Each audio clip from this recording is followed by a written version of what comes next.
Oh, did you hear that? Yeah, no, I did. I think there's a fly in the studio. What's the fly doing? Hang on. I think he's saying something to us. Leave a good review on the ScreenBugs podcast. Fantastic. He's been on Duolingo. What a lovely fly that was. Hello, cockers. Welcome to ScreenBugs. Kai, do you want to do the intro? No, I'm doing the intro. Let me do it. Let me do it. Carry on. Good morning, cockers. Welcome to ScreenBugs. I'm your oogly boogly host, Justin. Why are you doing movements? It's audio, Justin. This is only for us. He also showed up in a suit, tie, and top hat. I'm my oogly boogly cane full of bugs. Well, that's Justin. I'm Kai. And I'm Ben. And today we're watching. And today we're watching the 2007 Tim Burton film adaptation of Sweeney Todd, The Demon Barber of Fleet Street. Yeah. So just a heads up, obviously spoiler warning, we're going to be talking about the film and probably most of the film. So if you haven't seen it, go watch it. And if you have seen it, continue listening. And thankfully there's a lot of adaptations to choose from. Yeah, but we're talking about the film. But we're talking about Tim Burton's watch this version. 2007 Yeah. one. Watch this version. Or watch the musical version. No. Or do what you want. No, You're a Kai's free person. Kai's right. We've got to pick the oogly boogly Tim Burton one. I feel like oogly boogly is going to be our word for today. Are you a Tim Burton fan, Justin? Yes. I don't know. I'm really confident with that. But the thing is, all Tim Burton's work that I've seen, I've absolutely adored. But it's like it's just a little thing that I feel like that Tim Burton's the kind of person who I have a terrible controversy I'm not aware about. So that's why it's yes and not yes. Like the Neil Gaiman sort of. Yeah, I don't know. I've not read up on my Tim Burton law. And mate, if you're listening to Tim Burton and you've not done anything wrong, then, just so you know, like. Ben, would you like to start us off? No. Well, let me I thought you were going to give us a little song, but no. A tender tale of ScreenBugs. There we go. Oh, that was good. This is more like it. So the oogly boogly title credit shots I really like. The very opening shots, the buildings of London, the meat grinder, the pies, the dripping blood through the floor. That's the worst looking blood in the film, by the way. Yes, the CGI, yes. the CGI blood. Yeah, it's awful. I mean, this segment's really weird. I like it. It's like weird illustrations with CGI. And it kind of makes it look like a play set, like as in like a production set, which I quite liked this start bit. The CGI kind of sucked, but I looked past that. But yeah, the blood looks awful. I don't like the cut of the chorus singing that happens in the original musical, because it's the best song in the show. Is just the introducing Sweeney Todd through song, and they just make it the backing track, which still goes hard, admittedly. But I just wish there was that sort of chorus in the film. Yeah, well, obviously, I believe we were both just watched this film. You've not seen the musical, have you, Kai? No, I've not seen the musical. So I think we come from the perspective where we don't know what we're missing out on if anything's cut from the play into this film. So I guess those kind of things really wouldn't have affected my viewing experience. Yeah, I didn't feel like anything was missing because they kind of have the little credits. Then we jump straight in with the. Oh, I thought it to be a nice kind of switcheroo. I thought where you see Anthony singing. You see the boat and Anthony singing, and then fucking Sweeney Todd just jumps in and just absolutely fucking overshadows him completely. And we already get to Sweeney Todd. Place like London. What do we think about Johnny Depp as Sweeney Todd? He's very pale. Well, yeah, that is a good first thing to say, but I thought Depp's performance in this film was fantastic. I strong disagree. I think I'm going to agree with Ben a little bit. He doesn't have much of a performance. I don't know if Sweeney Todd's very much. He just kind of stands there with a grumpy look most of the time, and I don't know if that's what Sweeney Todd is, and if it is, then that's fine. But well, originally he's meant to have a lot more power. Like his voice, I think is way too high for the character, and obviously you can't really change much about that. I know he did. Both him and Helena Bonham Carter had to be approved by Stephen Sondheim to be in the film, so I'm sure there was purpose behind it. But I just couldn't see him in the character. Just saw Johnny Depp, and it's like one or two times in the film where he just kind of does like a bit of a Jack Sparrow impression. Does when I can't remember when, but I went, okay, that's just Johnny Depp. I didn't see him as anything else. What did you like about it, Justin? Don't feel like our opinions are like you have to change your mind. Well, that's the thing. I've not only have I not seen the Sweeney Todd musical, so I've got no comparison for a performance of Sweeney Todd. I've also never seen Pirates of the Caribbean, so I've not got that comparison either.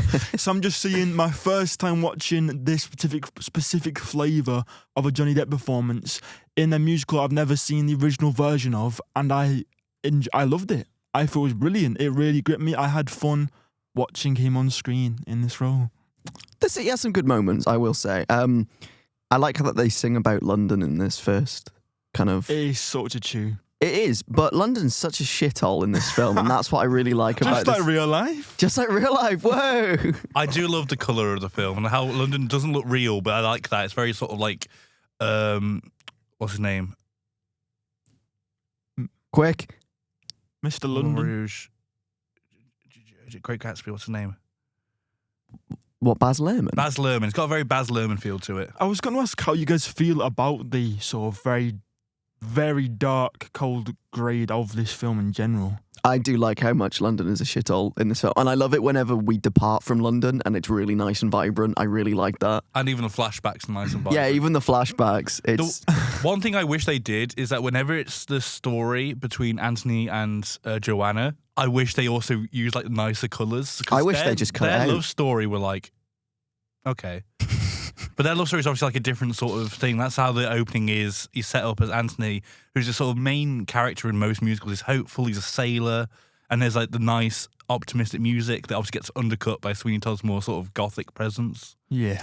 So what, you think that it should have been like, what's the word, a perspectival kind of environment, so that when Yeah. we're in Anthony's perspective everything looks nice, but when we're back to Depp everything's shit, and Yeah. it's like not a confirmed look of the world, and it's like outlook kind of thing. That's cool. I like that. I think actually. that'd be cool because obviously their entire storyline till towards the end is more optimistic, and they're in like in a different musical, like entirely purposeful. Yeah. Like you could watch a whole musical. Oh, I need to save her from the tower, locked away by the Yeah. evil. Like that's so like cool that that's happening at the same time. It's your very typical hero's journey for Anthony, kind of, isn't it? Yeah. Go on, Justin. One thing that does, because I love the look, colour and grade of this film for the most part, but this opening scene as well as a couple others, it didn't need to be that dark. It's extremely dark It and doesn't need to be that dreary. dark. I There's, think there's moody, then it's I can't see you out blasting my television's brightness. I mean, it's Tim Burton though, isn't it? All his films He do always look was like shit at that. grading, wasn't he? He loves his greys and his drudgy colours. But for the most part, it looks really good. I like the way Anthony calls him my friend as well. Yeah, I like. He goes, "I'll see you, man. What are you gonna be?" He goes, "I like how Sweeney tells him." Yeah, they're kind of chill. I'm They're gonna nice. go turn a bunch of ogly boogly boys into pies. Who are you trying to be? Are you the Beadle? Who is this? I don't know Are his you the, are name. you the fucking guy from Grizzly Tales for Gruesome Kids or something, Justin? Step right up to ScreenBugs, my friend. Step right up to Sweeney Todd ogly boogly barbershop. It's not that oogly boogly. It's just a bit run down. It's just a bit of a shithole. I Really. just like it. We immediately meet Mrs. Lovett.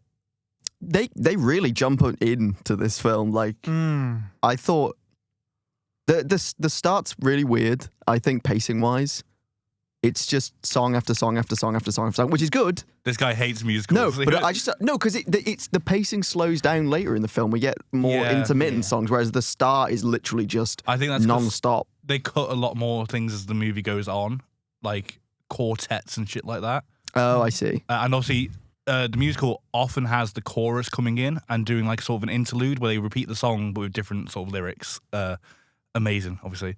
And that kind of keeps the music going. But in Yeah. the film, they just use the sound, the backing track for that, so it doesn't feel Oh, as I like see. full as a musical. Yeah, there's Yeah. like these little breaks. Where it Yeah, goes I think that works for a film, that sort of thing. I yeah. do really enjoy that they're quite quick going up to Depp and Helena Bonham Carter's characters, like loving Todd, because I think for me at least the main magic of this film is the chemistry between those two. For me, they're perfect casting. I love it.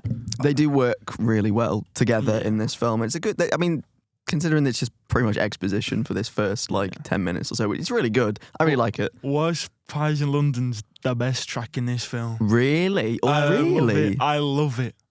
Yeah, I think Helena does a really good job. I like Helena. She's smashed. First name that. basis. But Yeah, I think she does like quite a good job. Obviously, what I think is very different for this as a film musical, because I've been watching a few recently that I haven't seen, for like Chicago, is that I don't think it uses it being a film to its advantage.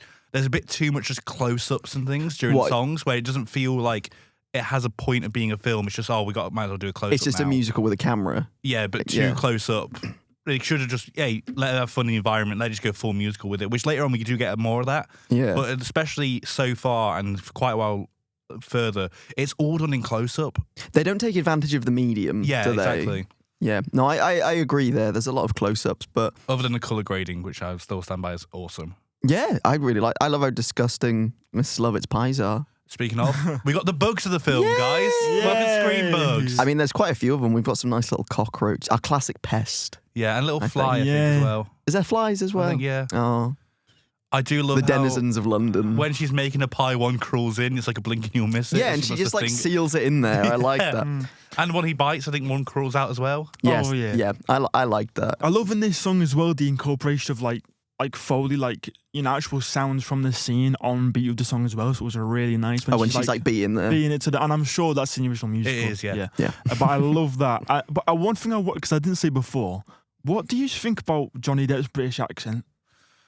It's mostly okay. I think there's a few lines where I went, I didn't have a problem with it. I think at first it's very, at least for me, again, because I've not seen him in roles where he's doing British accents. So for me, it was really jarring for a bit. But then once I was used to it, I didn't care. But it's an interesting one. It's not bad, but it's not great. If you didn't know he's American, you probably wouldn't tell.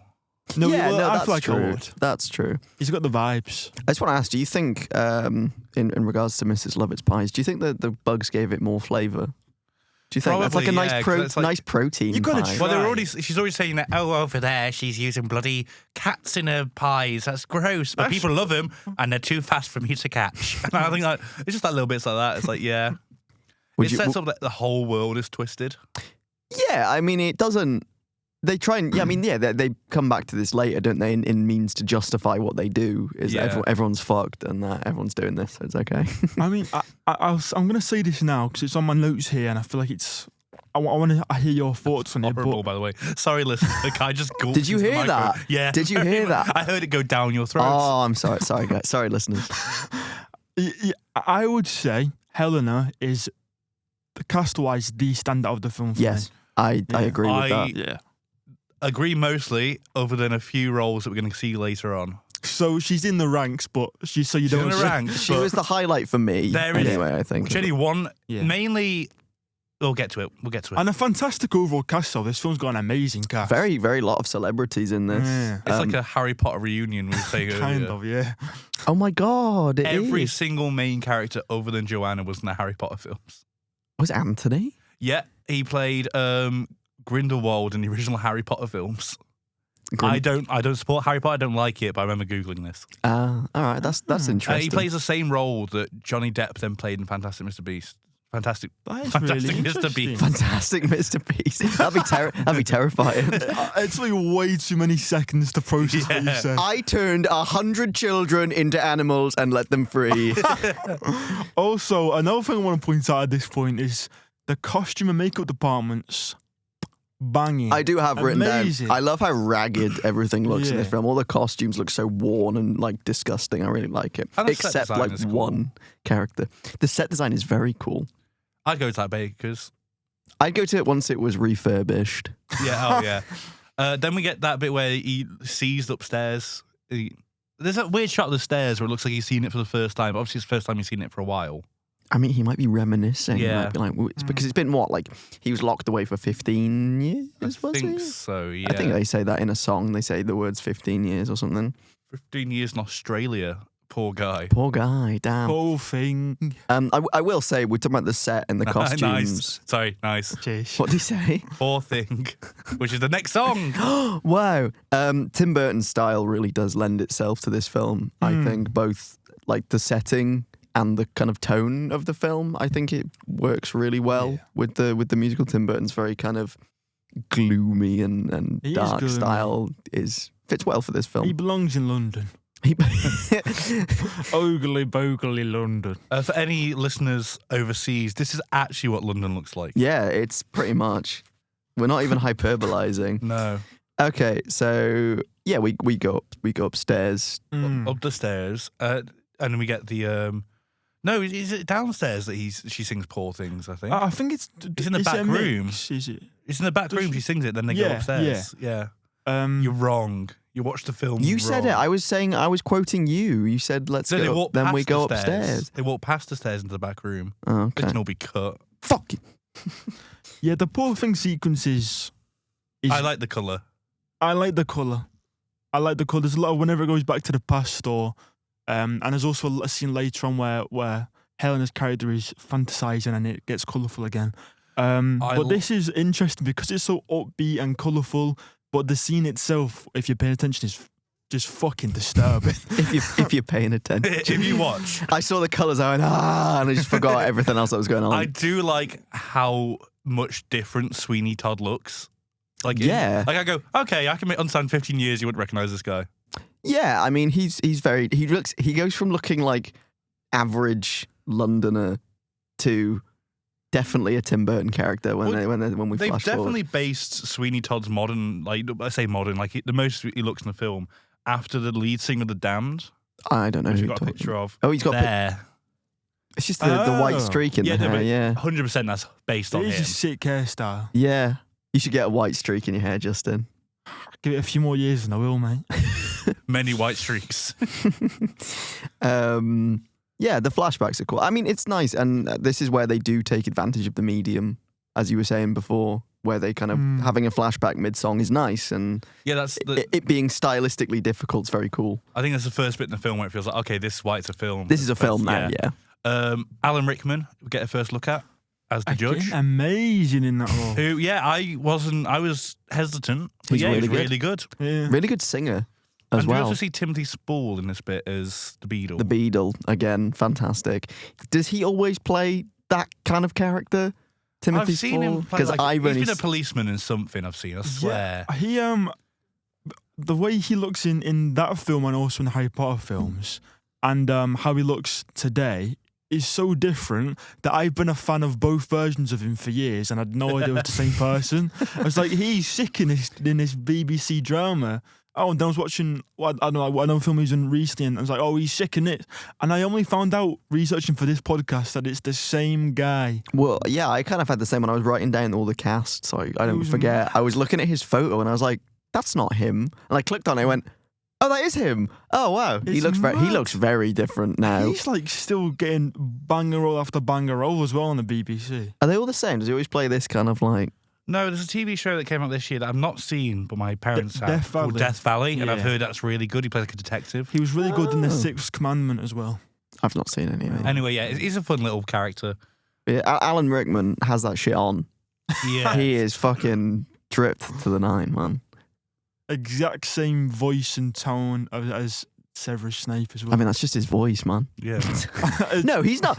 You can't say that. He's a massive perv in this film. If he was like that with Snape, that would not be good. I like Harry, take your clothes off. I like how we don't get all the flashbacks at this point as well.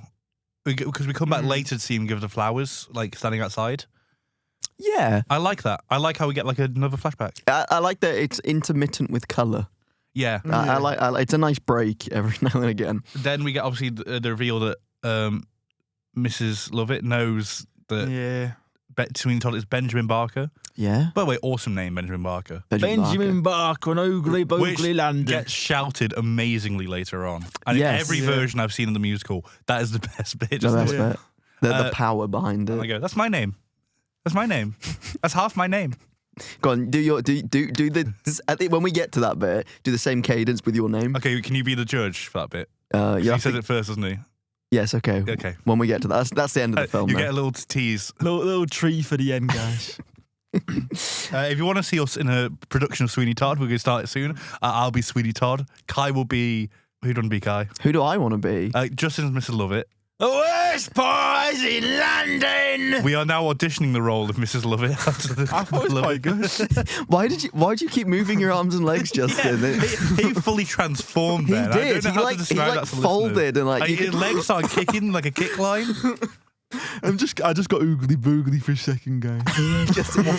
This week, everyone, Justin's in an oogly boogly mood. That seems to be. So then we get his little blades, and he sings the My Friends song Upstairs, yeah. I like that he refers to them as my friends. I know, it's really good. And I like how Miss Lovett's still there.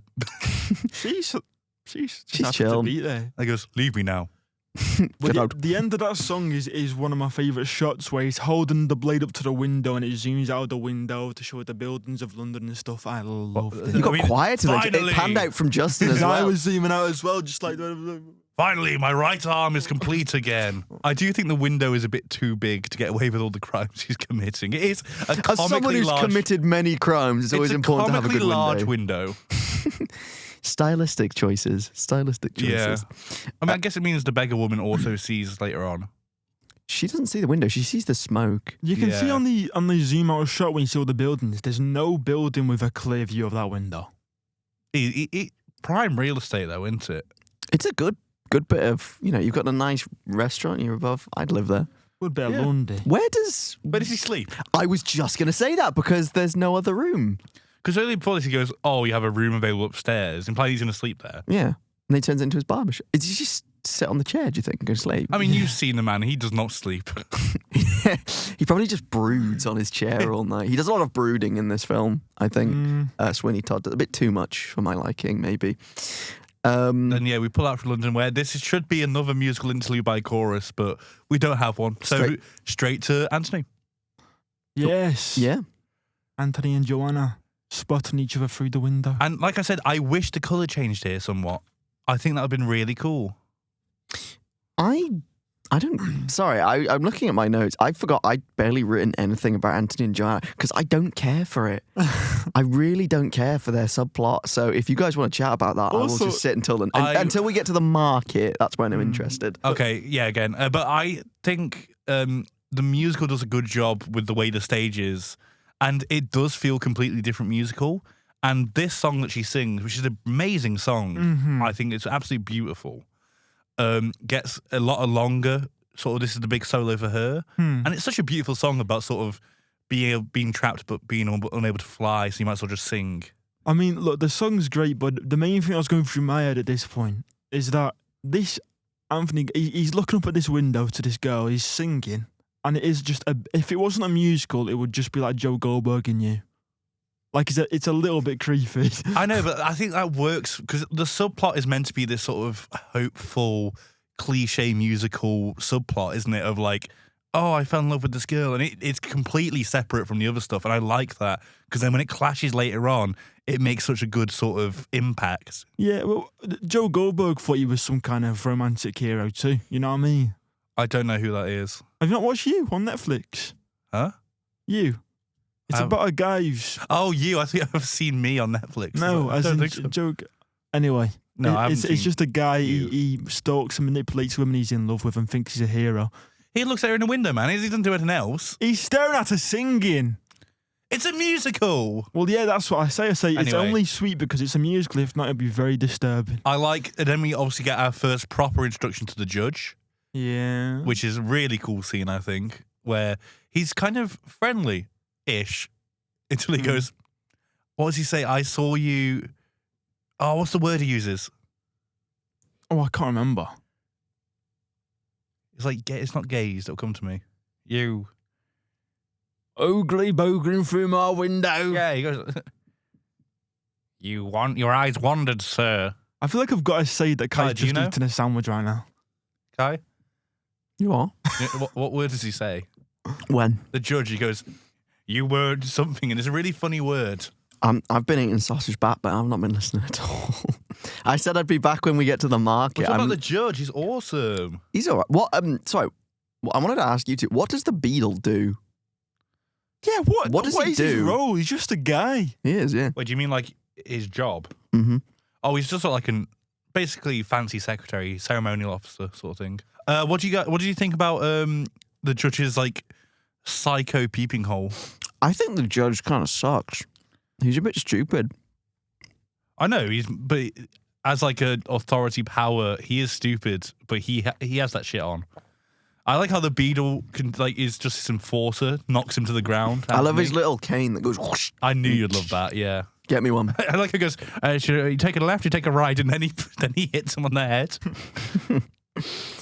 Then we go straight to the market, don't we? Woo! Yay! We're at the market. I can resume my...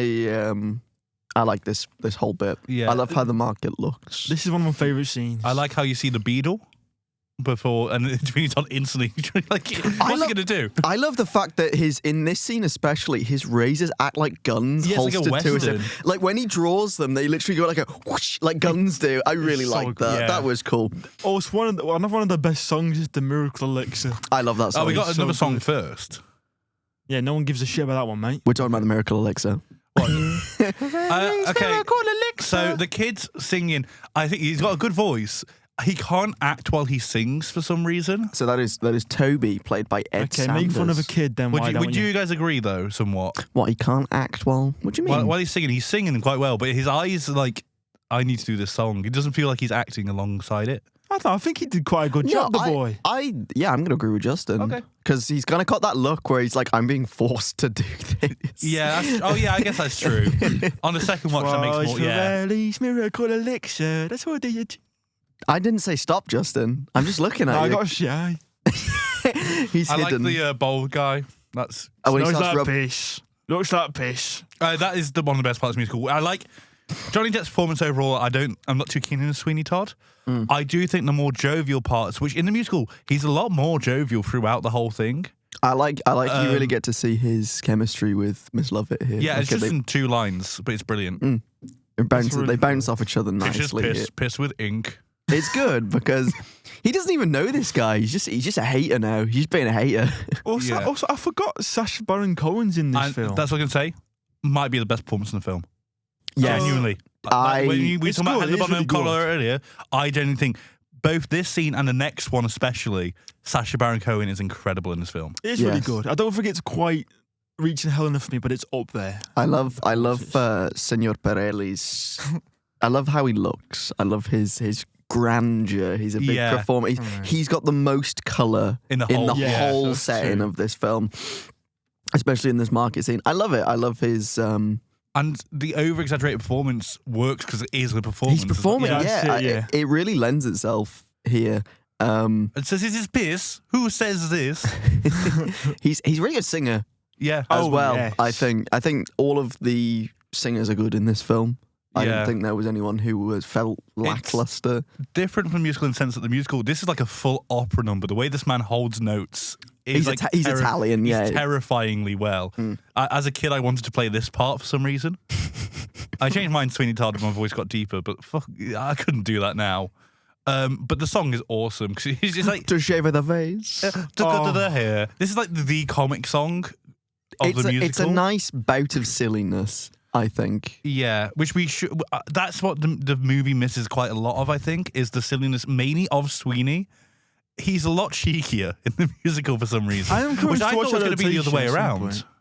Hang on, I didn't hear a single thing either of you just said. What did you say, Ben? I said, well, he's a lot like sillier, and the musical's a lot more funny than the movie is. And I thought it was going to be the other way around. I thought they'd lean into that more, which I'm kind of glad they didn't. And Justin, what were you going to say? I was going to say, I'd be quite interested to watch the musical one day. Oh, there we go. Well, maybe we will. We should do that. Little watch together. It's on YouTube. The idea of a shave off is fun.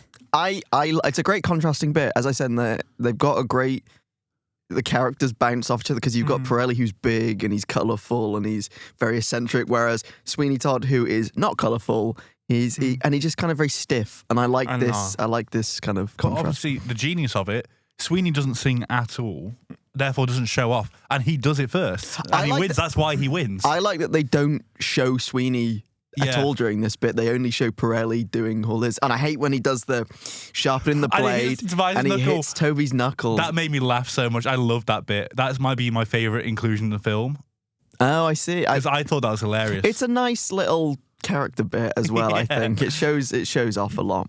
In the song here as well, I love the use of like diegetic sound mixed in with the song on beat and on rhythm and stuff. It's really It's a good. Satisfying. They really do use it to their advantage, which is nice. So obviously Todd wins the shave off. And £5. 5 whole pounds. I love the How way much is that nowadays? fucking 2 billion pounds. Yeah. Every time I'm like, oh, that's not much. I look at it, it's like, what the fuck? A couple of oogly boogly bobs. It's oogly boogly bucks they're giving out in London. I do like the Beadle. Obviously goes. I like that. That was good, mate. I love the way Todd speaks to the Beadle because it's so unsubtle. Where he goes, "I'll give you a close shave." Closest you've ever had. It's like, dude, you're gonna kill him. Yeah.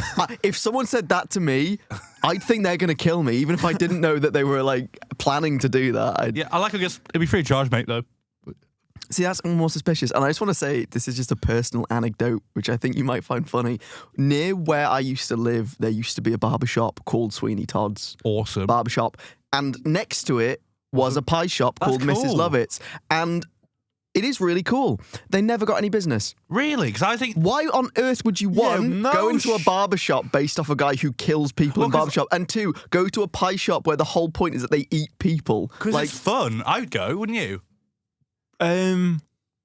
Well, Were they themed up as the places? 'Cause if it was, I'd go. I'm trying to jog my memory because this was a very long time ago and it was a very long shutdown, and I never got to go to either because I wasn't at the age where I could go by myself.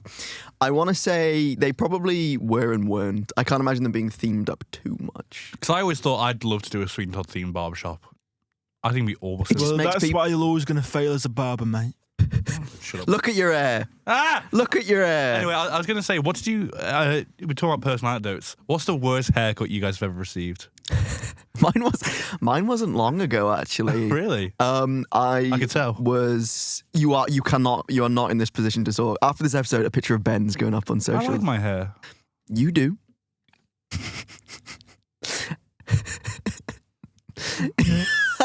Oh, he's crying. Real tears. You look really stylish, mate, and it goes with all the coats. Cheers, mate. My worst haircut is after I got my hair. I had a mullet, which wasn't the worst one, actually, surprisingly.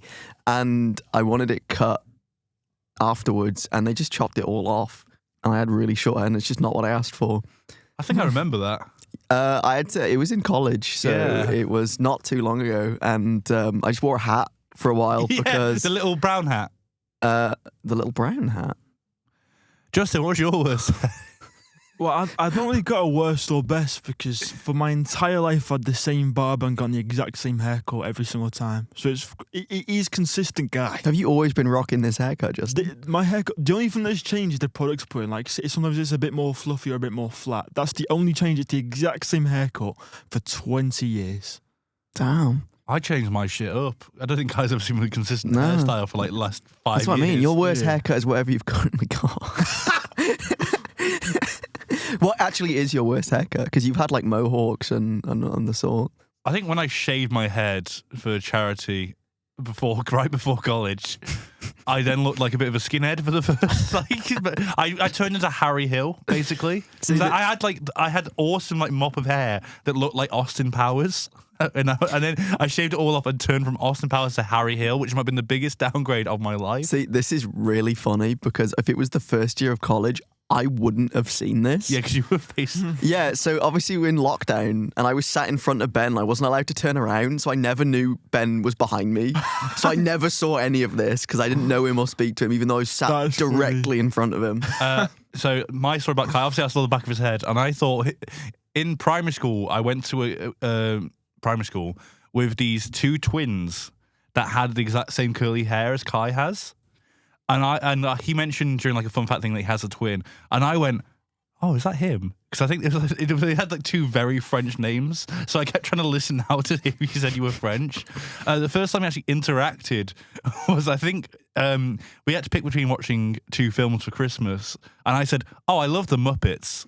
I think I turned around and went, yes! And then turned back around and never spoke to you until like a year later. Yeah, Wow. Got jump scared by the there's look the of him. law. Justin, we kind of met on uni, so. And now we're back to the present. Wow. And the past was all colourful. Now it's, now it's all- again all dark, gloomy. And we get to... By the way, before we leave the market scene, why is Anthony Head there? And he has a one line where he goes, oh, whereabouts is your barbershop based? It turns out, yeah, that guy, he's the only like non-main character to have a line in the film, basically. What I do like, I found out is originally he was also going to be killed during the like big montage. Yeah. And all the people that got killed, they were going to be the chorus singing the songs that I've said have been cut. Oh, so they'd come as dead people. Yeah. And like, woo! All throughout the film, they're going to be there. And it was Anthony Head and Sir Christopher Lee, who was unfortunately cut from this film. Oh no, that's a shame. That would have been good. My next note. Sorry, I just want to say, Sweeney Todd. I'm really sorry for interrupting there, Justin. So I have no knowledge of Sweeney Todd going into this film. Is he always meant to be kind of sympathetic? I think because I always thought it was like a horror, and it's like, oh, watch out for this fucking fucked up guy. But they kind of make him more sympathetic. Okay. Is that so? I watched an hour-long video essay yesterday. I recommend reliable it to sources, all the listeners called "Sweeney Todd: A Tale of Adaptation" or something by the Drama Dorks, and they sort of talk about the history of Sweeney Todd as in like what it's been adapted from, what that's been adapted from. And originally, the tale was more of a sort of murder mystery. They know Sweeney Todd did it, but he's like sort of nicking people's jewelry in that. Oh, I see. Okay. There isn't any of the sort of build-up until a play in the 1970s by Edward Bond, okay, who you remember. I remember, yeah. Who came up with a sort of Beadle Judge and things like that. And it's not meant to be more sympathetic, as more we follow him and we see why he would do these things. There's a bit more going on. It's more fleshed out, I guess. Okay. Then with the musical, I feel like you are sympathetic for him up until Epiphany, which we get to in a little bit. Yeah. So, yeah. I think in the film, he's still sympathetic at this point. He is still sympathetic at this point. He really loses it near the end. But yeah, that's why I've put it at this point. I just got more on board over time, to be honest, guys. Justin, this is what you're going to do one day. I just love a good entrepreneur, you know what I mean? Did you see the judge and went, oh, I root for this guy? No, I didn't root for him. I just rooted for the putting people into pies. Mainly. So then we get probably the best acted scene in the film. What with? Pirelli. Pirelli. Oh, I love that. It's such a good moment when he comes into the shop and he's like, Todd's like, Signor Pirelli. And he just goes, call me Davey. Yeah, incredible. Such a good, because you just don't expect that. And Sacha Baron Cohen is an incredible actor. Oh, absolutely. He's Borat, man. Yeah, Sacha Baron Cohen as well, because he's most famous for his more comical roles. I think a lot of people forget just how sick of an actor he's really good. I've not seen him in many serious roles except this. He was brilliant in Trial of Chicago 7, which I cannot recommend enough. He's just joined the MCU. Which is funny. Oh, yeah, we talked about it, didn't we, Kai? Doesn't he play like the devil? Mephisto, yeah. Oh, yeah. Small change from the musical, but in the original musical, Pirelli turns out to be Irish rather than Cockney. And I like how they didn't go with that, because Sacha Baron Cohen doing the Cockney works really well for the scene. And it's in London as well. It makes sense that he is pretending to be an outsider, but he's actually from there rather than not being from there anyway. He's still from London, and it's still a nice little... Yeah, that works well. I like it. This is a really nice bit where you kind of reveal that, Davey worked for Sweeney Todd 15 years ago, and he's now his own businessman. It's great. I like his character. I love the kind of, he brings this foreign. Right, you looked visibly confused then, Ben. Yeah, I just realised how much the movie's cut out. Oh, you look. I was like, okay, whereabouts have you missed a song going into? And there's just loads of songs that. Fuck me, I was like, it's almost as if it's a musical, and there's a lot of songs in it. Yeah, I like Davey and Pirelli's. He's like this facade of this foreign flair, which is done to lure people. He wants to be seen as exotic, and that's what lures people in. I love that he drops that and he's genuine during this bit. And I like the reveal that he used to work for Benjamin Barker, and he's obviously trying to blackmail him with his real name. Yeah, it's really cool. Like, you don't recognize me. This is the only time that someone recognizes him that he doesn't recognize, other than later on. Yeah, but that little setup of, I used to sweep hair for you. I like that it's all connected in ways. A lot of all the important characters are quite connected to each other. Yeah, and that all comes to a head at the end. That really does all kind of kick into gear at the end. I love the extreme close-ups on Todd's eyes as you see him crack and make the decision to. What do we think of the throat cut? No, new for the film. The kettle, isn't it? Yeah, oh my he God! uses Yeah, kettle, sorry. Yeah. Sorry, yeah, he smacks him with a. He goes back to finish it off with Yeah. his blade. After. Sorry, you're right. So yeah, yeah. he hits him with the kettle, and then there's that really cool shot of Toby being like, "Oh, he's got a meeting. I forgot." He's taking his wig off at this point, Yeah, and I was like, That was funny. "Yeah." I like Toby and Lovett's dynamic that they have. That's very sweet. and it really comes better later on, I think. He runs up, and we get a really nice shot, I think, of looking around the room, which is obviously very cliche. You go in a room and the murder body's not happened. Sweeney cleaned up very quickly. I just like the fact that Sweeney's on the side. He's not in the middle, like. And he has a cup of tea. Yeah, he's chilling. He's using the same pot. Because obviously, before he kills Pirelli, you hear the kettle boil. Yeah. And I like how he killed him, then proceeded to have the tea as well. And then we get the hand reveal, and I love the little twitchy finger. I do have written down, love the little twitchy finger. It's a nice gruesome. There's a lot of nice gruesome stuff in this film, I think. A lot of lovely practical gruesome stuff as well. And to get rid of the kid, he goes, "Go have a tot of gin." Go tell Miss Lover. Oh, thank you, sir. Yeah, I love it. And then he opens it, immediately slits ex Pirelli's throat. Fantastic blood. Great. I love the tomato juice blood. Yeah. That's not the colour blood is, but I don't care because it looks awesome. Yeah, I love that. Yeah. It fucking gushes out. It's like fires out. All of it's so extra. Like it just shoots out. I like Tim Burton said, like, obviously the original one, they don't have that much blood because that'd be impossible. Yes. But he said that it's a very sort of emotional release for Sweeney, the actual blood of things. So to get that as an external, physical, visible thing.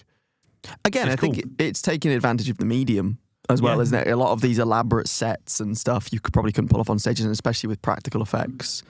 You know, you can kind of imagine how they might have done it, but it's nice seeing all the fucking gushing out and getting everywhere. Like I said, this scene, it wasn't just in close-ups. It was nice, sort of. We got two shots. We got sort of further back. We got that reveal shot. This is where it starts to become a bit more, okay, I can see why it's a film. Yeah. I really like as well, it looks to me like the colour red has been boosted in this film's grade. It looks like the colour red is vibrant. It's a vibrant red, isn't it? Yeah. It contrasts everything really nicely. Well, I know in a lot of like the stage things, all they do is like red light all over the stage, and it feels very indicative of that. Like the stylish, this is a murder, this is a murder.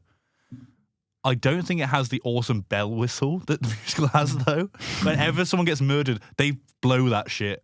Damn, they need to bring back the bell whistle. Bell whistle, man. I love the conversation when Lovett finds out what Todd did, and he's so stressed until Todd said that she was trying to blackmail him, and she's like, "Oh, then that's a different matter." She's just not bothered. I do like how throughout the film they always justify the fucked up stuff they do. Like it's okay because of this reason, and it doesn't matter. And you as the audience kind of goes, yeah, okay.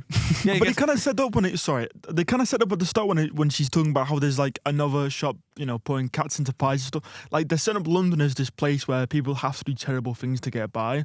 So in their minds, it's just completely like, well, this is what it's London. It's oogly boogly London. When in Rome. Even at this point, he only kills people that quote unquote wronged him. Yeah, he only wants to kill the judge, doesn't he? Maybe the beadle. He had to kill this guy because he didn't want to get revealed. Because it's not until Epiphany where he goes, fuck it, I'm just gonna... It's always justified to a point until later on in the film. Then Only about 5 minutes he tries to justify it to himself by saying that all of London is just pigs, or like worthless humans. We have a scene before that. I do want to talk about the brief court scene. The judge... Oh, yeah. By the way, obviously completely new to the film. Hilarious. I loved it. I was saying, so we're in the court and the judge is like, "You are a disgusting person. Oh, God. I sentence you to hanging." You know exactly what's coming. You know that because they don't show the plaintiff. You know exactly what's coming, and it just the camera switch. It's just this fucking little kid crying, and he's gonna get hanged. It's hilarious. It is, and I loved that bit. That obviously completely new. I loved it. I knew it was coming. It still made me laugh. I just want to talk about that bit because it's really good. It shows the kind of ruthlessness of the judge, but also kind of the silliness of it all as well. Yeah, it shows like how dark London is, how everyone listens to the judge, how comical the thing can be, and I wish there's more of that comedy showing through the film. Then we obviously get the Beatles. One bit of singing in the film. I don't like that song. I already forgot it. I was singing it earlier. You were singing it earlier. You're all to me earlier. Pardon me, sir. I beg your pardon, sir. With permission to speak. Yeah. That one. And I like how he goes, because obviously he wants to marry Joanna at this point. and has been declined. And the Beatle goes, "You should have a shave, mate. That'll do it. I met a nice barber the other week." I didn't like that song. I didn't like the flow of it. I don't know. What did you guys think of that song? I think it's enjoyed it. perfect. I really enjoyed The it. motif obviously is like, this is a very creepy guy. This is the sort of villainous. It's like a sort of a repeat of the earlier motif. Oh, But yeah. like twisted. I feel And this is him. He's a slime little guy, isn't he? Here's a slimy little guy. I wonder how you guys think of it. I feel like the actual rhythm of the start of that song when he's trying to speak to the judge sounds like tiptoeing around something. Oh, yeah, I didn't think of that. Well, he's kind of weaselly, isn't he? Yeah, He's kind of that's it. weaseling his way through the song, I That's guess. it. Well, yeah. we then get the same motif when he talks about getting married, the judge. Mm. When he goes, "But first, sir, I think a shave." That bit. Yeah. So it is that sort of very motif of this is the Ladies and Sensitivities, I think, is the next song as well. Yes. And that's the sort of, this is the quote unquote upper class motif, and this is their sort of very pretended, very facade of politeness. Yeah. You know, we know how horrible they are. That's what this is. It feels like that sort of formal conversation. Which then obviously we get the next scene with the judge. They Yeah. do cut the song about Mrs. Lovett saying you need to wait, but they do it in dialogue, so it doesn't really matter that much. This moment felt weird. So obviously, the judge comes to Sweeney Todd's barber, and I just kill him, man. Well, that's the thing. In the original, there's a whole song. That's about what I mean. I feel her like that saying- song might have actually been needed in this Yeah. bit, because I spent the whole scene of this thinking, just kill him. You're right there. You have a really good opportunity. You're wasting it. The weird thing is, in the song after, they bring back the bit that she sings. The song is called "Wait." That's been cut from the film. But then at the start of the next song, she sings like the motif from that song, and I was like, we haven't heard her actually sing this. So it's like something It goes, missing then. Yeah. Wait, you told me to wait. Oh, Yeah, and she goes, "Hush now, love, don't you rush." Well, that's what I mean. To me, watching it's a really weird scene, because Sweeney Todd spends the whole time not killing the judge, and then when Anthony bursts in and ruins everything, he's like, "Why did you?" And it's like, you had the chance. It feels like a really odd moment for me. And obviously, if something is Yeah. missing, I feel like we should have included the missing bit. I think it makes sense that he tries to play the judge a bit. I just kill him, man. It is very much like that build up of, oh, he's going to kill him, and we see that later on as well. He does. He likes that reveal. This is his life's goal. He's going to enjoy it. But I understand what you're saying. I do love the shave scene. I like the scene. It's just the plot kind of inconsistency bothered me here, I think. And Pretty Women is such a good song. It is a good song. I did enjoy that, I will say. Their voices, Alan Rickman's especially, I really like it in this song. I love them duetting with like the bums and the whistles. Yeah, that's why I always thought I couldn't play Sweeney Todd, because I can't whistle. A genuine thing. I mean, you probably don't need to. Yeah, because go bum Just get a backing track in there for that bit. Just I can play Sweeney Todd. Just get a backing track in there, yeah. You got the job. There we go. I turn the tail of Sweeney Okay, Todd. never mind. Kai, you interested in Sweeney Todd? And no, I'm alright, actually. Kai's more of an Anthony, I think. I don't like Anthony. In the musical, he's cooler. I reckon I could play the Beadle quite well. I'm small. I reckon I could be Weasley. Justin could be a good judge, I think. Me and Justin are the judge in the Beadle. Is that how we're Wait. doing this today? No, you're Toby. You could be Toby. I'm not. Apparently, in most versions, including one where it's played by Neil Patrick Harris of all people, Toby is played as sort of a mentally challenged adult as opposed to a child. I'm glad that they didn't go that route in this film. Yeah. I can see why they would want an adult to play it in musicals, because obviously they have rules about child. Coating children in blood.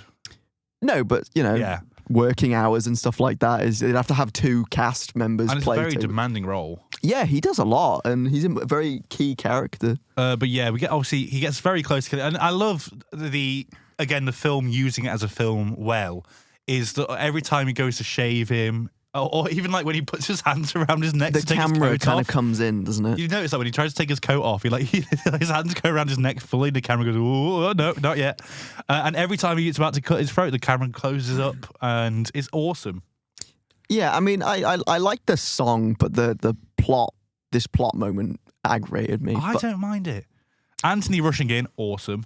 Obviously, it's that sort of classic musical play thing of bad timing, miscommunication, and we see a lot of that at the end of the film. And it's sort of that first bit where the judge goes, I can see what company you keep. I'm not coming back here. It's like mid-shave, bro. I like that as well. He hasn't finished the shave. I like how Todd's like, get out, man. And then just like shouts at him. Yeah. Anthony could have said a worse thing running in. I just reveal everything that's about to happen. Me and Joanna are about to get married, Mr. Todd. Oh. Like the door, isn't the door windowed as well? He could have seen the judge in there before he came in. Why are you telling Todd? I know you got like no other mates, but I mean, come on. Got, my best friend, I'm about to go commit a crime. Next, I would like to talk about the little bit where, and I've already got it written down, the "you sir" bit. Oh, so Epiphany, the whole song. Is it the Epiphany? That's yes, the song's called Epiphany, which is obviously a massive part I really of the like show this song. and things. I really enjoyed. This is the bit where I think Johnny Depp did really well. Mm-hmm. This is the bit where they kind of. What was that?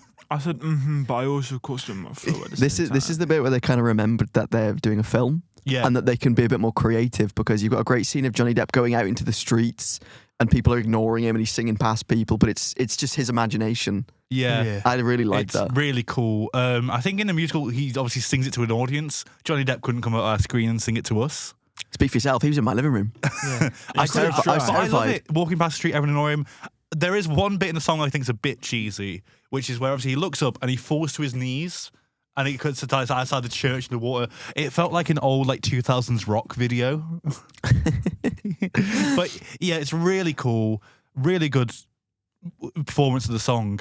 And I love the cut back. Obviously, he's on his knees and it cuts back to the That's shop. what I'm talking about. And he's there. Them using the medium in this bit was really nice. And it's this exact same joke as the original show. But being able to film it like that and cutting back to thinking and going, well, that's all very well and good. That's such a better joke reveal. Yeah, he's just sitting there chilling. I love Mrs. Lovett. She is such a girl boss in this film. Genuinely. She's like his voice. Sorry, go on. I was going to say we missed something earlier, but it doesn't really matter. Don't care. It's not important, clearly. It was important, but you don't think it's important. I was going to talk about the beggar woman. I don't care about the beggar woman. I was going to mention that, but then people flew past us. Was like, Yeah, because Kai went, I don't care for this scene. Wait, that's not stopping you from talking about it. Okay, moving on. There's a beggar woman is kind of what we should have said earlier. Yeah. it don't really matter. Because there's no chorus in this, it brings a lot more attention to her, which is a bit of a shame. Because I think, again, in a song we're going to get in a second, about 10 minutes, there is another chorus song where they keep the song in the film, but they've cut all the chorus lines and only kept Mrs. Lovett and Toby, which is insane. I will say the beggar woman's very odd because when she's introduced, it's like they want you to think she's not important, but she's very clearly going to be important. Yeah. I think if you said, because you said that if she was part of a chorus, that would be different because that would be more unexpected. But the fact she's by herself, you go, well, she's not there for no reason, isn't she? And also the fact they've cut everything else but kept her in. Yeah, she's very clearly important in some way, even if you don't realise. Yeah, you know something's going to happen later. We then get, I think, the best show. I think it's the best song in Sweeney Todd as a whole, but not the best song in this movie adaptation. But still really good is A Little Priest. Is that the one where they talk about eating people? Yeah. Incredible song. And it's a very different take on it because I love how they still have that sort of Sweeney Todd sitting there as she tries to describe it and he goes, that's played a lot less for laughs than normal, but I don't hate it. It's cool. I love them looking out the window at all the people. I like them moving around the shop windows is really because they're like window shopping for people. I like that's what I took from that is that they're like kind of like weighing them up. I love that bit. Because I think the way it's normally done is sort of like it's wordplay between them. They're just like sparring. That's why they're rhyming back and forth to each other to try and like test each other. Oh, I see. And Johnny Depp as Sweeney does his best when he's more joyful. He does a lot of bruising. Yeah, but when he does that sort of maniacal dancing, that's when he pulls out what Sweeney Todd should be, I think. Do you think he needs to be more like outwardly fucked up? Yeah. Yeah. Because when they dance together and bring that sort of motif in, it's awesome. And just dancing in the shop, and we see the shot outside. So we have the final line, bit of the song where they sing that final "Will serve anyone," and they do the pose. It's like the famous pose. Awesome. They hit that shit, man. And obviously that's where normally they finish Act 1, but there wasn't any break. I didn't get to go to the toilet. There's no interval. I think I actually did take a little break at this point, just completely unrelated to there being an interval. So yeah, then we get the throat cutting montage. We do have that really nice bit where he kills everyone except that one guy has his wife and kid. And See- I'm not sure if you're meant to be like, oh, I feel empathetic. See, No. that bit's still a bit bullshit because, like, just because their wife and kid are there, somehow he's, like, different morally. What about the other guys? They might have had a wife and kid. They just weren't there. But my thought is, you're meant to think, oh, is it morally? No, it's not that. It's just because they're there. He's not going to kill them in front of him. Yeah. It's like, oh, he's got values. It's like, no, he's just witnesses. Can I just Very say, shallow, unstable values. I love every single time a body goes down that pit. They crumple. I love it every single fucking time. They hit the bottom of that pit, and it's not like a nice little, they've fallen. It's like a... Where they just clearly drop a dummy. But their down- bodies like bend Yeah, awesomely. they The just sound drop effects are a so practical cool. dummy down a hatch, and it does look great. To be fair, I do really like this bit. How many normal shaves do you think he gave? In the film, he gives... No. In a hypothetical of this scene, because it's showing killing everyone except that one guy with a family. How often do you think he did it? I reckon because- he's got a few. Do you think he goes? He's got like a card, and he goes, "Oh, every 10th one I kill him." He's got a loyalty card for himself. I don't know. I don't know. He obviously kills most of them. Because killing every single they person, do say- someone I would think You get. won't get No, any customers then, would you? Mrs. Lovett does say something like, oh, you've done it clever, done the ones that no one will miss. She does say a line like that later, just like a little throwaway into it. Yeah, because you can't be dumb about that. Because And someone's obviously- gonna get wise that I saw someone enter and he just didn't leave. The one thing I don't like about the sequence is he doesn't finish their shaves before he kills them. Yeah, I don't know why. Up, man. I thought, yeah, okay, well, they paid for a service, mate. And they Why won't go s- down with why s- shaving cream why on. s- You're gonna get Start it. stubbly pies then, aren't Why you? stubbly pies? Why start it? Why start the shave? She's gonna cut their throat immediately. No, give him Yeah. a minute of thinking. Oh, I'm gonna look nice. To, Yeah. You know Is what that I how mean? you do it, Justin? but I wouldn't do it, mate, 'cause I'm not a fucking awful person, actually. So can you not even suggest that? Yeah, but sorry, in the film, Todd only does 2 proper shaves. Yeah, he does the shave off, and that guy's that the random guy guy's with the- wife, yeah. That's why I was curious about it. Again, more great gushing blood here. Yeah. We then get the meat pie scene. Yes, I really like this scene. I love. I do, other than the lack of the chorus singing, because it feels really weird, because they're all there. You could have just had them sing. Yeah. All they sing is going, more pies, more hot pies. That's all they sing. It could have done that, man. It could have been the people at the tables. It should be that. And then the beggar woman has more. And I love the way the music goes is that it becomes stressful, but Mr. Lovett is loving it. And sort of throw the old woman out, throw the old, and like, yeah. I like that bit. Yeah. I love the, oh, sorry, we're all out of pies. New stocking. I love the when Mrs. Lovett and Toby are serving the pies, there's a woman. I don't know if you saw it. There's a woman wearing a fly hat, like a big Yes. hat that looks like a fly. That's awesome. And I love the little kind of, I don't know if it's intentional, ScreenBugs. that kind of like comparison of people and pests, which they do a lot. Yeah. And it's kind of showing that they're no different. This woman is essentially a fly and she will be treated as such. I like that. I think the beggar woman, obviously coming back, it works. But they focus too much on her compared to everyone else again. So you're like, yeah, city is on fire, mate. She, this bit seems a bit weird. I don't know how you thought. She's talking about city on fire, city on fire. It's a chimney. There is fucking tons of them in London. This is just a chimney. Like, there is nothing special about this one. Do you guys think there's anything like supernatural going on with her the first time you saw it? Wait, what? Say that again. Do you guys think there's anything like supernatural going on with her when you first saw it? 'Cause she does feel a bit sort of like she What, knows Lovett? more than what. No. Oh, the woman. beggar. Yeah. No. No. Okay. She just kind of was a bit bizarre because what's she on about? Why is she so suspicious of this And place? obviously, we later find out she went to Bedlam. Is insane. She is insane. Yeah, she what was it? The arsenic didn't. Spoilers. We got that later. Get that later.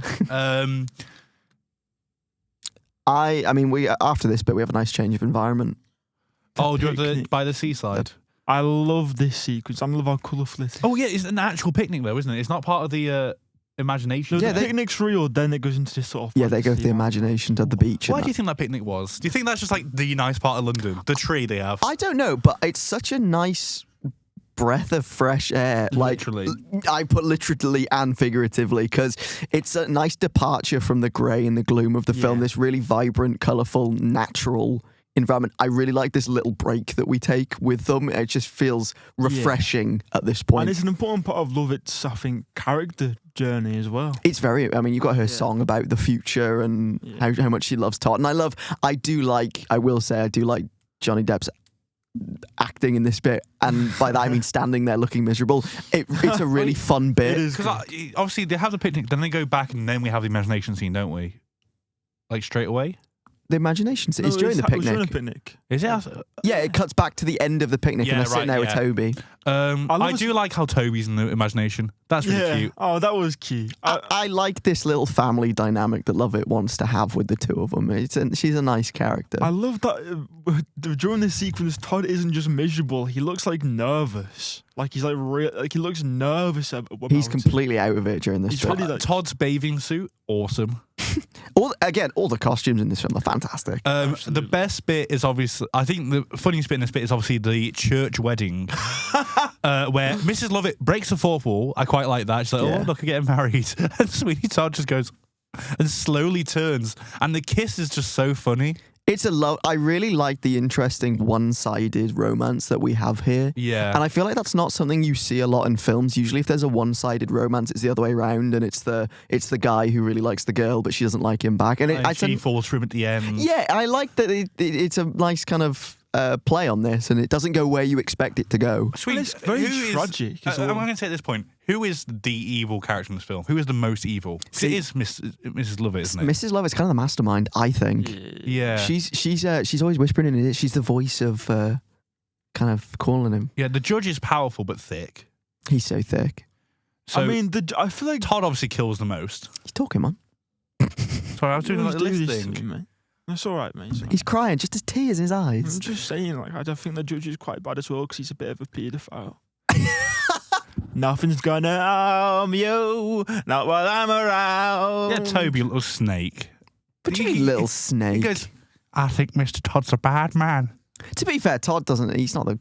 He's not very subtle. Toby's there for Lovett. He likes Lovett and him. They've got a relationship. Todd's just there. He's the man who lives upstairs to Toby, I guess. Yeah. What's Todd done for that boy other than say you can have some booze? That's true. I love it. The sort of whole Todd not really caring for Toby or Mrs. Lovett. And then we got this really...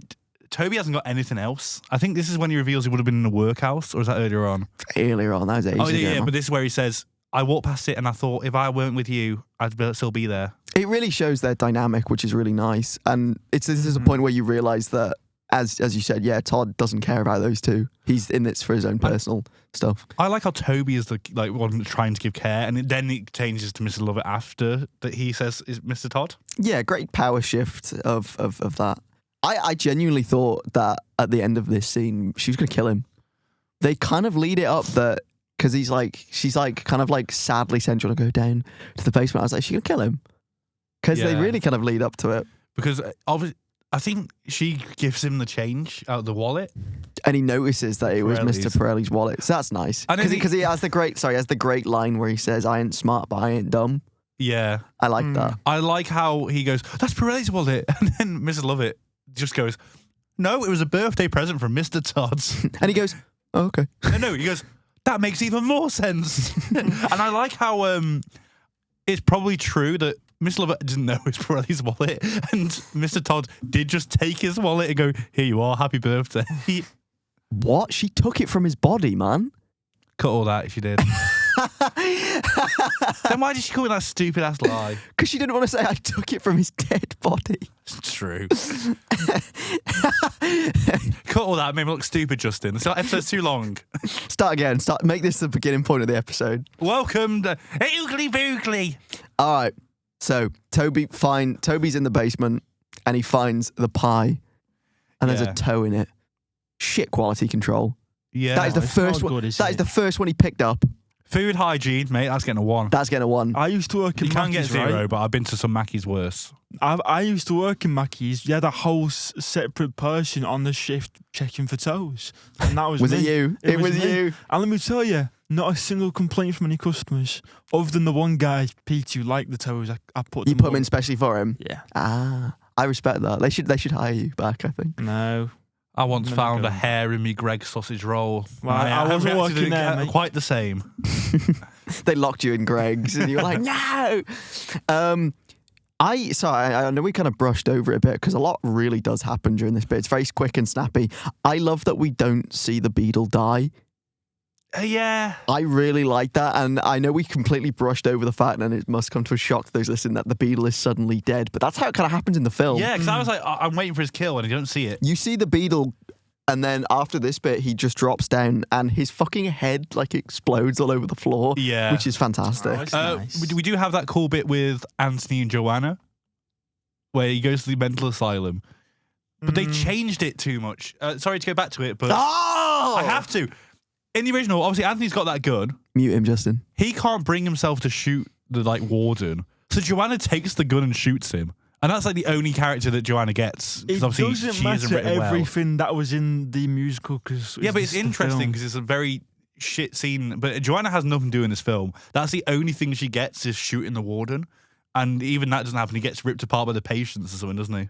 Yeah, he gets ripped apart by the prawn. I like that bit. Then they go and he goes, "Do what you will," and then they just go, "Rah!" and they just start ripping him apart. I like that bit. Yeah, I mean, from this point on, it just fucking shits the Everything. fan. So everything happens here. Anthony, I think, let's try and get it in order. Anthony goes, Joanna, dress like a boy. Yeah. Why? She's hiding in the chest anyway. Fine, that's fair. They're chasing Toby around the basement. Yeah. Oh, when she sings, when Lovett sings the Nothing's Gonna Harm You song again, but it's gone from what it was previously like this heartfelt song to this almost like fucking taunt whilst they're looking for him. It's so disturbing. Yeah, I like it. I like the sewers in this bit. So yeah. they're a great bit of set as well. I like how we don't see Toby for fucking ages, by the way. He just fucks off for like the end. He's hiding in the grate. Was he? Yeah, he's in that little fucking thing at the end. He pops out, doesn't he? Oh yeah, yeah, that's yeah. So obviously the judge shows up, and we get to the bit in a minute, Guy. We promise you, listeners. And I love how Sweeney instantly manipulates him again. He's like, "Oh, he's downstairs, but you want to have a shave before you see her, don't you?" Sorry, I just want to say, and the way my notes are written down, so is it in order? You forgot a really big moment that they give nothing to when Sweeney kills the fucking hag. The old woman. Yeah, so the hag runs in. I think, does he see the judge coming when the hag's in there? Yeah, that's why he kills her. And I love how sudden it is. It's I love such a throwaway moment. He doesn't do like the classic standing behind He a goes, slitter. He like flicks it, and it's shot really well. The blood goes, and then she just goes down whole instantly. They give no kind of emphasis on this moment. It just happens, and they move on. I love really the like speed that. of all this. Surely, I know this it's a musical, right? But surely he would have recognised her. No. It's been 15 years. She's been homeless for however long. The whole point is she hasn't got that yellow hair. He can't see her hair. That's what they have a long He's point so focus basic, and he cared about her hair, man. Her face is more ingrained. His really. wife's face, the mother of his child's face. I can understand it though, because we never really see her face either. I think even we see her in this scene. She's kind of briefly. shrouded a little bit, I will say. We can see her face in the scene, and she doesn't look like she did in the flashbacks. Yeah. So and also obviously Joanna's hiding at this point. So she pretty much, I don't know if she hears all this. They never make it clear because they never come back to her. That's her last scene. Yeah. And Anthony, for that matter. Yeah, after we don't see him. We don't see him. I did actually quite like that their fate is kind of left up in the air. Obviously they don't die, but that's kind of it. Yeah, but you don't know what they're going to do. They don't know what they're going to do. It's a nice character bit. Oogly boogly London gets everyone in the end. But they're leaving Oogly Boogly London, Justin. And I'll be fine in bright, bouncy Brighton. The judge, he's in the chair and they do a little reprise of Pretty Women, which works really well.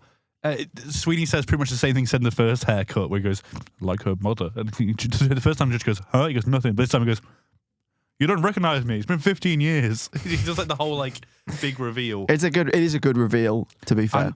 Rickman's acting of that sort of very slow realization of how fucked he is. He kind of leans over and goes, oh. Benjamin Barker. What am I saying? Sorry. Benjamin Barker. I thought I was saying your name. All right, we'll do it properly. So, Kai, pretend you see me for the first time in years. Ben Smith. Ben Smith! That was good, actually. I was expecting that to be really disappointing, but I enjoyed it. Yeah. He just tried to slash me with a razor, man. What are you talking about? Chasing around the room, Tom and Jerry style. So about the consent, guys. Awesome. I think this is the most blood we get in a kill. Oh my god, it goes fucking everywhere, man. It like explodes out of it. It's the best death, I think. Are we going to start doing that for each film? The best death. Best death. What if there's no deaths in the film? Then we don't get one. So when you say who we would have killed if we could have.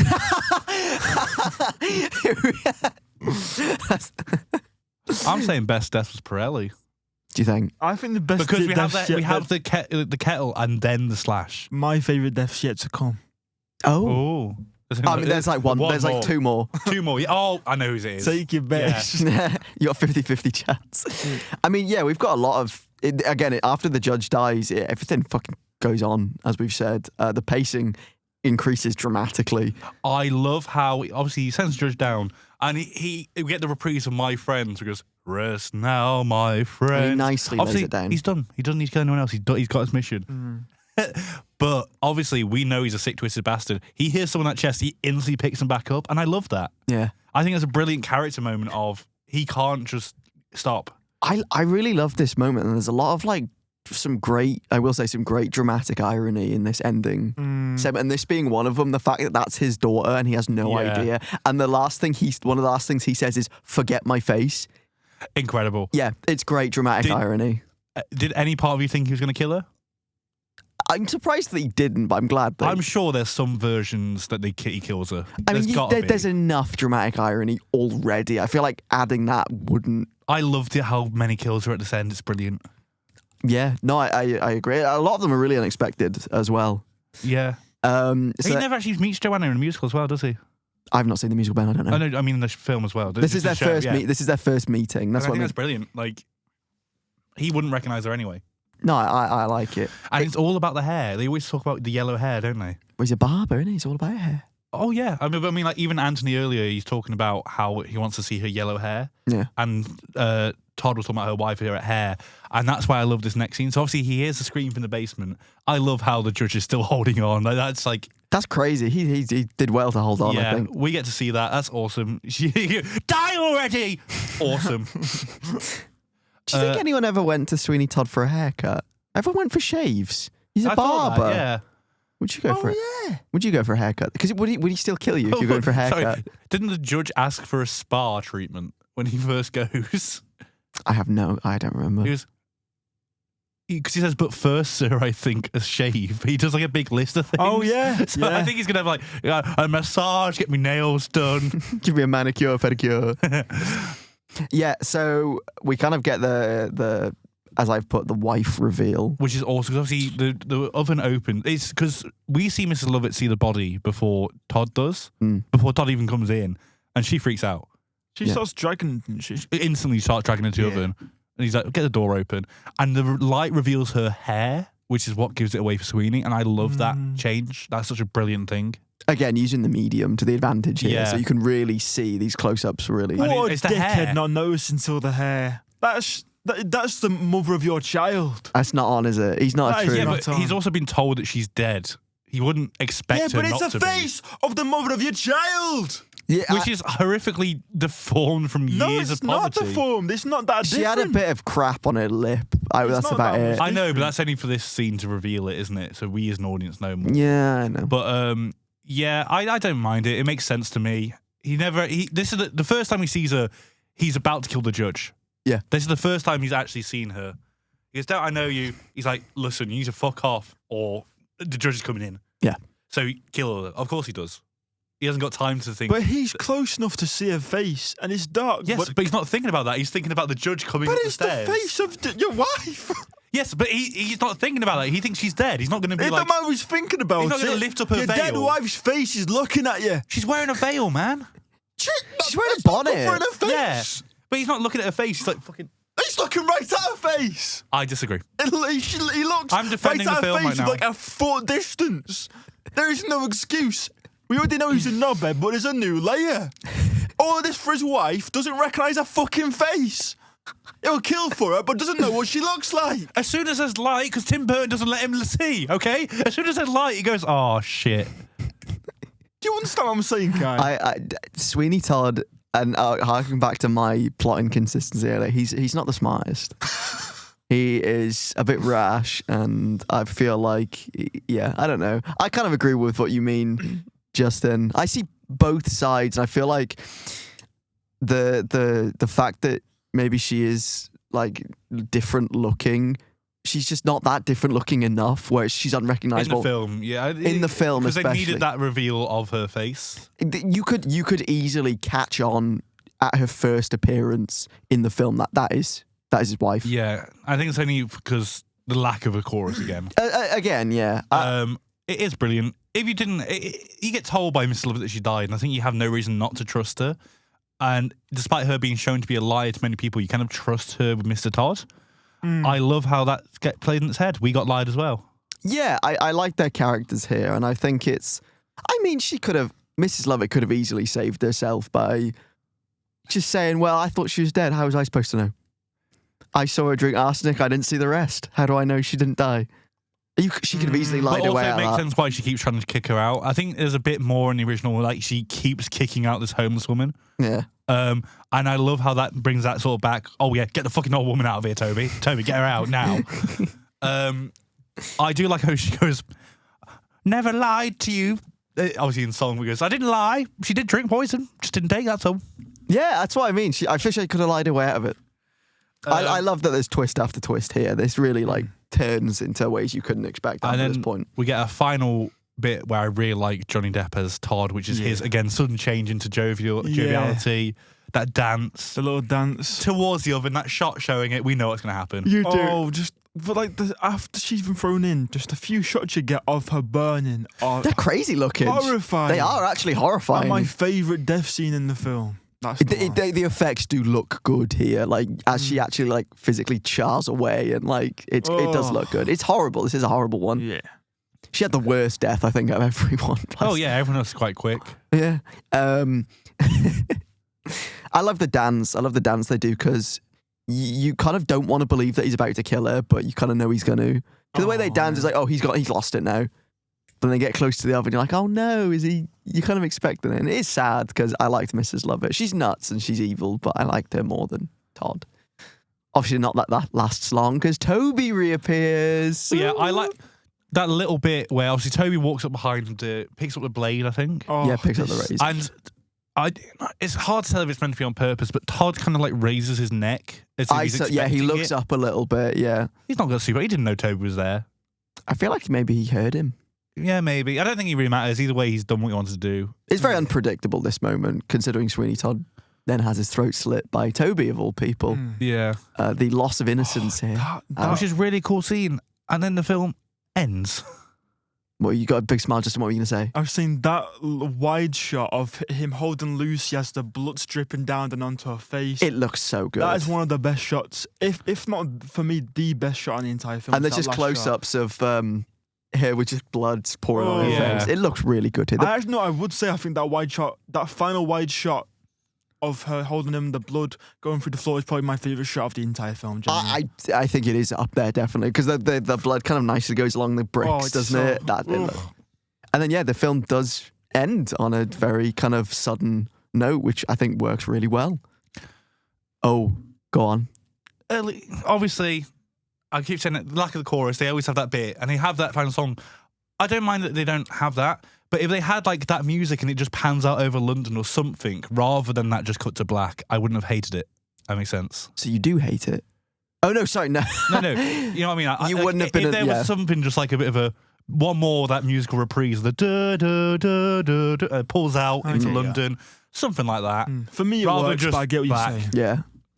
Well, I think that's the natural end of the film. I think it's time to give the film legs. If you're listening for the first time, we're about to rate the film from 0 to 100.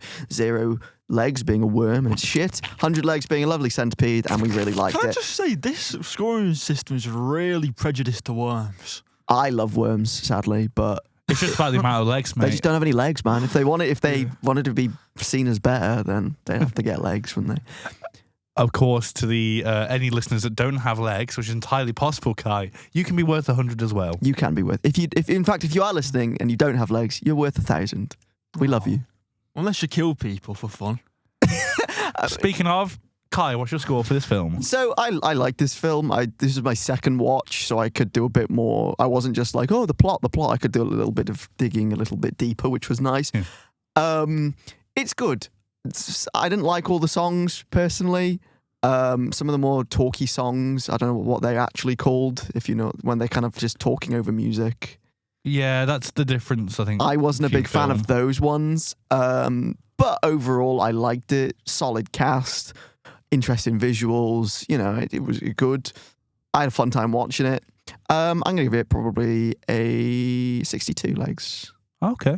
Obviously, as a fan of the original musical, I couldn't help. I haven't seen this film before, and obviously it's one of the big sort of film musicals and has to be treated a bit differently. But I don't think it fully uses its form as a film to warrant being so different. Yeah, I see what you mean. I think it does lose a bit from the stuff that has been cut. Obviously, a lot of the songs are shortened and it works a lot better to be streamlined. But the lack of a chorus and things, it does make it feel a bit too small scale. And I do think Johnny Depp's performance is a bit sort of... He is really good, that's the problem. It's just a bit different from what I'm used to. I think he doesn't give enough in certain places. The musical's a lot more comical, and I like that version of Todd, where he's a bit more self-aware, a bit less just solemn. Less brooding. Yeah. Less starey. Yeah. So yeah, I think I'm going to give this a 56 legs. Well, again, I think there's always going to be a slight difference of perspective because you're coming from a musical that I believe, really like. I could do that role easy. Eyes closed, mate. So he really likes the musical, and obviously, like I said, I've not only not seen a musical, I've also, like I said before, not even seen Johnny Depp in certain roles as well. So I think I've got a much more fresher perspective of just this film as a adaptation, as a film. And I fucking loved it. There are nitpicks to be had, and again, I can't, like, as much as I love the songs, I can't credit it for the songs, but for the performances I can, the casting, the composition, I can, credit it for that. I think this adaptation, this film, smashed it every time with every cast member, every performance. The visual style is gritty and striking. I just loved it. For me, it's one of Burton's many masterpieces. I can't give it like a high 90 score just because the film, like, it already has some of its best elements given to it right off the bat, like the tragic story and the incredible songs and stuff. And it's not doing anything like revolutionary for a musical adaptation. But with what it did with the source material and how much just fun I had watching it even a second time, I think I can comfortably give it at least 85 legs. Oh, that's good. Yeah. Well, lovely. Lovely. Love it. Love it. Ooh! Anyone fancy a pie? Oogly boogly pies. Buzz off! Buzz off! And real quick, if you would like to contact us to give feedback or recommend a film, you can reach us at screenbugspodcast@gmail.com. Or if you want more, find us on Instagram at ScreenBugs Podcast or Twitter at ScreenBugs.